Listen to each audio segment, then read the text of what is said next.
बिस्मिल्लाहिर्रहमानिर्रहीम। आज हम लाए हैं कोर्स एडिक्स की जानिब से important topic discovery of neutron. तो न्यूट्रॉन की डिस्कवरी सबसे पहले जेम्स चैडविक ने की है। अब देखिए, डिस्कवरी ऑफ न्यूट्रॉन से पहले हम थोड़ा बहुत रेडियो एक्टिविटी के बारे में पढ़ते हैं ताकि आपको पता चले। देखिए, आपके पास है एक रेडियो एक्टिव सब्सटेंस है। देखिए, रेडियो एक्टिव सब्सटेंस है। जो रेडियो एक्टिव सब्सटेंस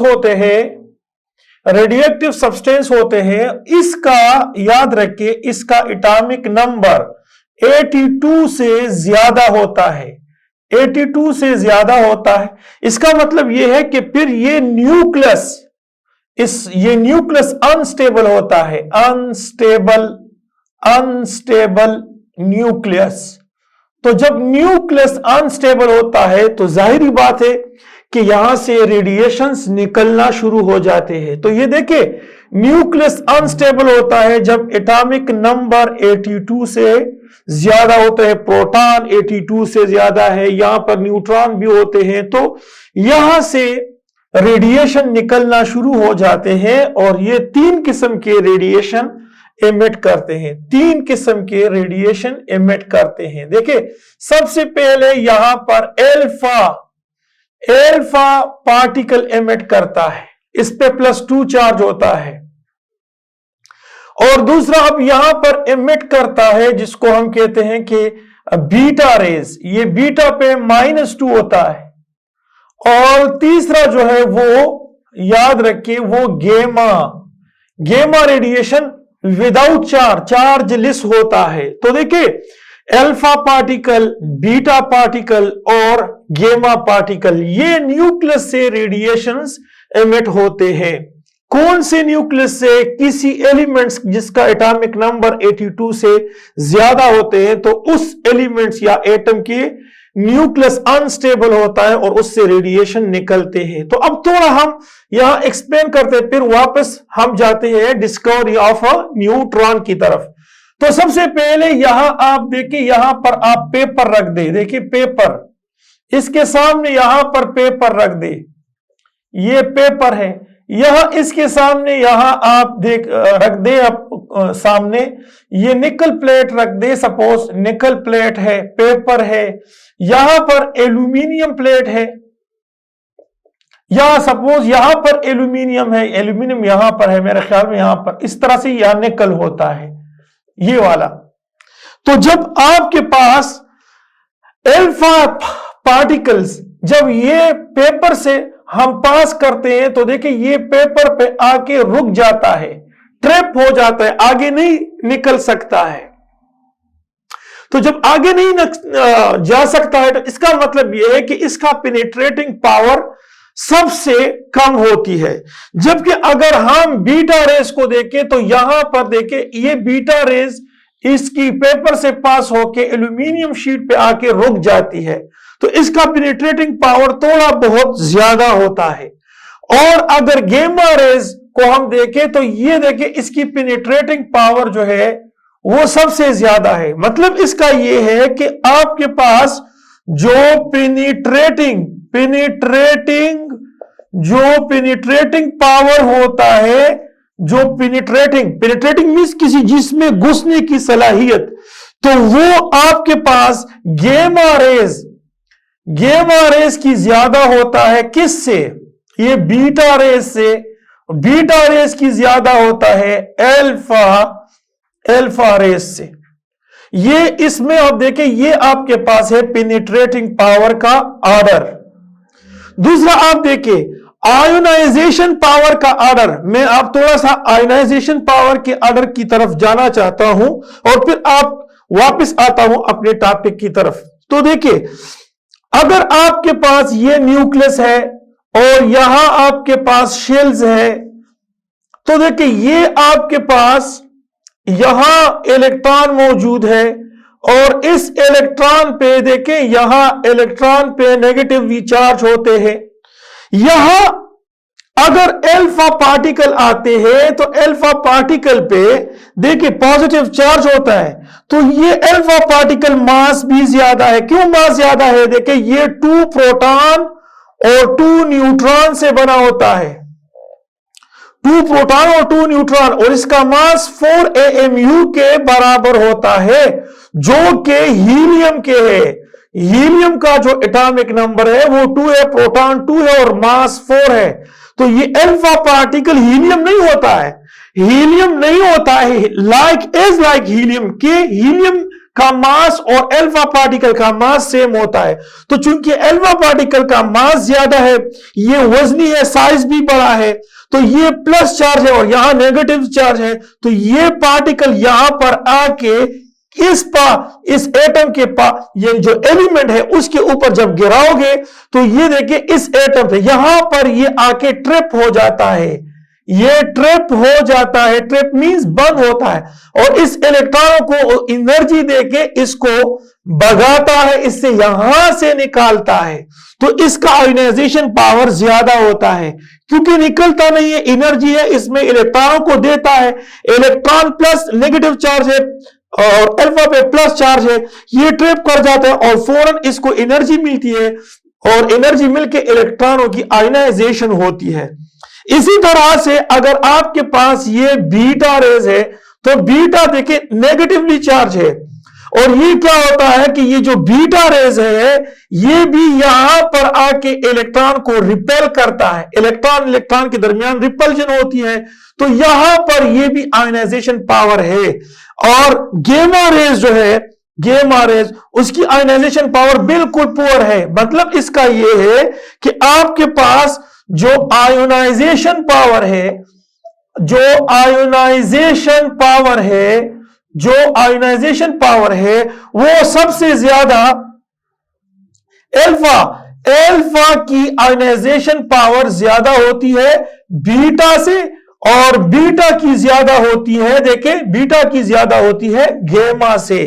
तो आयोनाइजेशन पावर वो अल्फा की ज्यादा हो सकती है, और ये शॉर्ट क्वेश्चन में भी आ सकता है। तो हमने ये बताया कि अल्फा पार्टिकल, बीटा और गेमा, तो ये आपके पास सवाल है, और हमारा जो डिस्कवरी ऑफ न्यूट्रॉन है इसमें जो चीज इन्वॉल्व है वो अल्फा पार्टिकल है। तो अब देखिए हम वापस जाते हैं अल्फा पार्टिकल की तरफ, डिस्कवरी ऑफ न्यूट्रॉन की तरफ जाते हैं। ओके, तो हम एक्सप्लेन करते हैं discovery of neutron.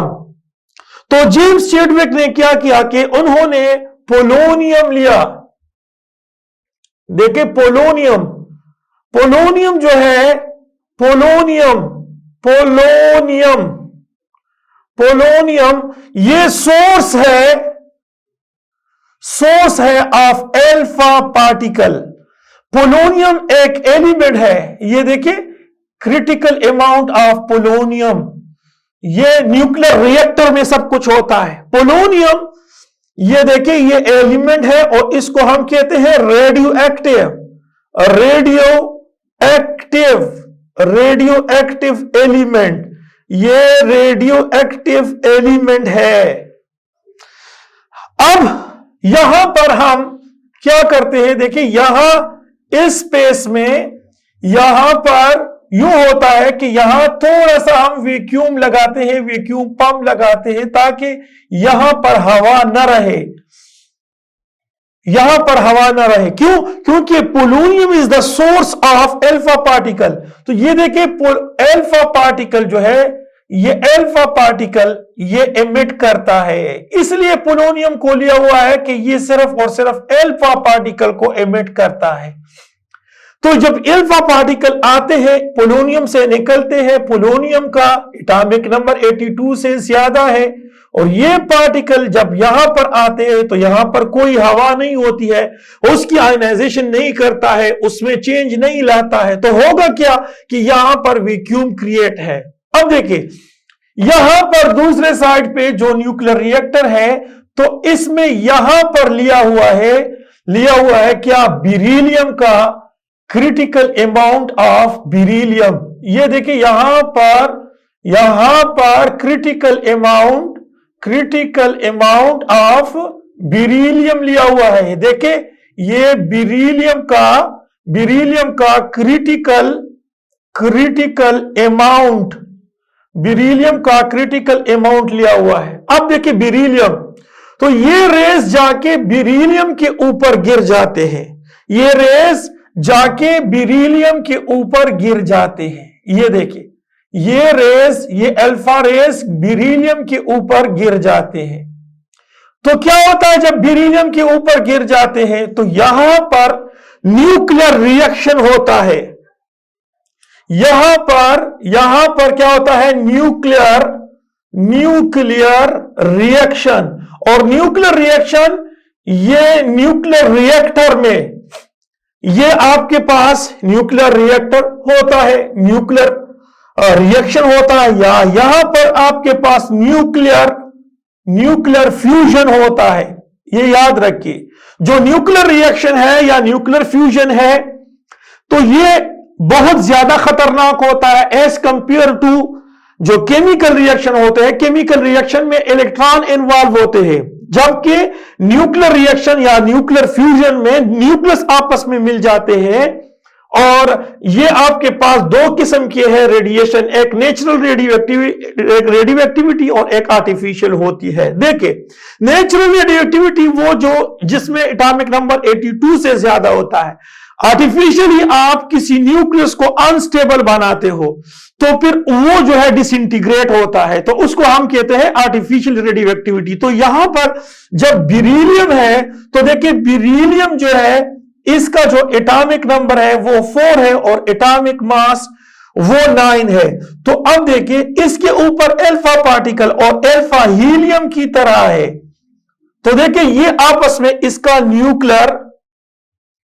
Nuclear fusion होता है, न्यूक्लियस मिल जाते हैं। होगा क्या कि यहां पर कार्बन 6 और कार्बन 13, ये कार्बन 13 जो है ये अनस्टेबल होता है, ये कार्बन 13 अनस्टेबल होता है, ये याद रखिए ये अनस्टेबल है। अब देखिए क्या होता है यहां पर, देखिए इसमें आपके पास 2 प्रोटॉन होते हैं, 2 न्यूट्रॉन होते हैं और इस न्यूक्लियस में आपके पास 4 प्रोटॉन होते हैं और 5 न्यूट्रॉन होते हैं।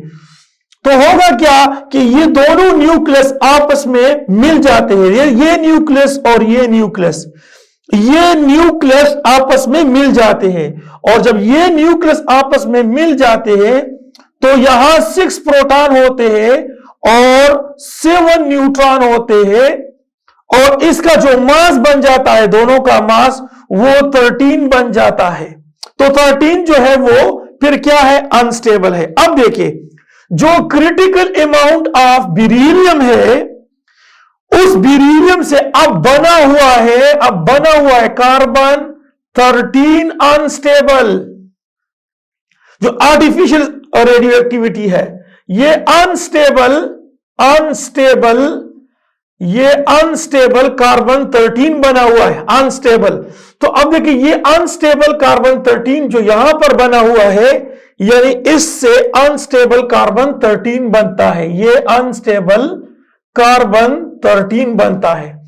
अब ये अनस्टेबल कार्बन 13 होता क्या है, ये अनस्टेबल कार्बन 13 यहां पर देखिए, यहां पर इस न्यूक्लियर रिएक्टर में हम क्या रखते हैं, हम यहां पर इससे पार्टिकल निकलना शुरू हो जाते हैं। क्यों, देखिए आपके पास है ये कार्बन 13 और इससे आपके पास आता है कार्बन 6 12। तो इट मींस 1 न्यूट्रल पार्टिकल निकलता है। अगर ये एक एटम है तो इससे 1 न्यूट्रॉन निकलता है। अगर ये आपके पास एवोगाद्रो नंबर यानी 1 मोल कार्बन 13 है तो आपके पास यहां पर देखिए, यहां पर आपके पास एवोगाद्रो नंबर के न्यूट्रॉन निकलते हैं।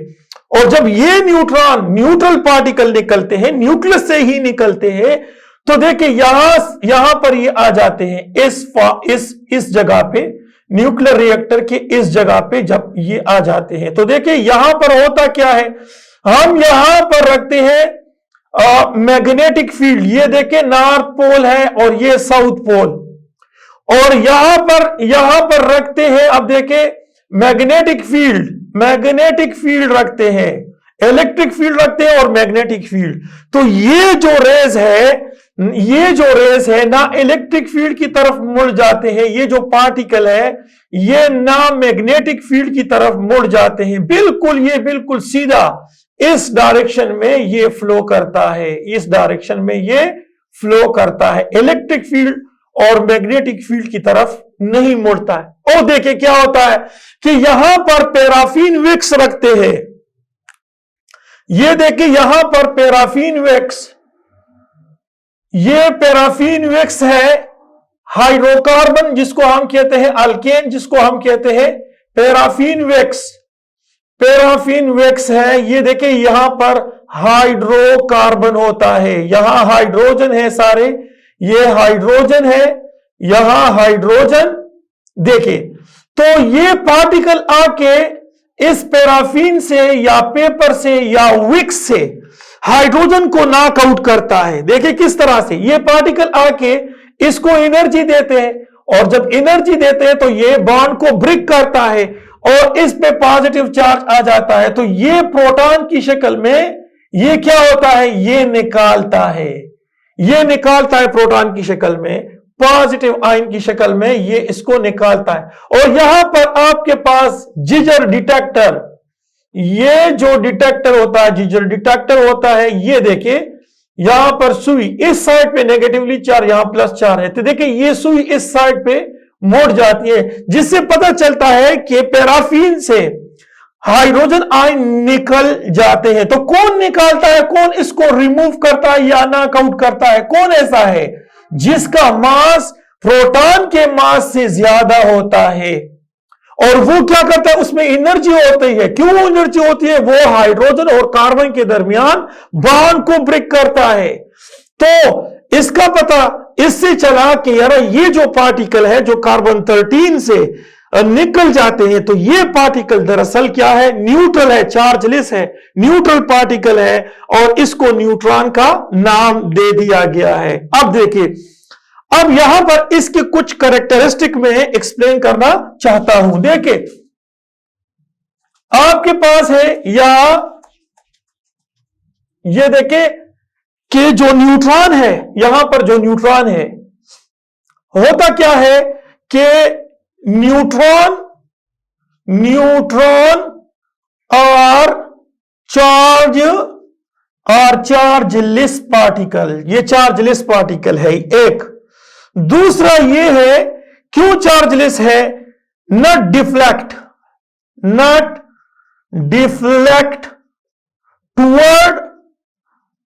Towards magnetic field nor electric field, ना मैग्नेटिक फील्ड की तरफ मुड़ जाते हैं ना इलेक्ट्रिक फील्ड की तरफ। अब देखिए ये नॉकआउट करता है, नॉकआउट प्रोटॉन नॉकआउट करता है फ्रॉम व्हाट, फ्रॉम विक्स से या पेपर से या पानी से या अल्केन से या हाइड्रोकार्बन से, इससे नॉकआउट करता है प्रोटॉन। तो इसका मास प्रोटॉन के मास से ज्यादा होता है। और ये देखिए जो यहां पर फ्री न्यूट्रॉन होते हैं, यहां पर जो फ्री न्यूट्रॉन होते हैं, ये free neutron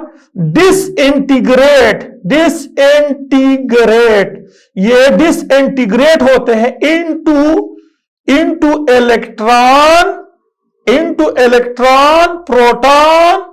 proton and neutrino में ये डिसइंटीग्रेट होता है। अब देखिए जो आपके पास न्यूट्रॉन है, अगर इसकी स्पीड जो है 1.2 मेगा इलेक्ट्रॉन वोल्ट हो, तो इसको हम कहते हैं फास्ट न्यूट्रॉन, फास्ट न्यूट्रॉन।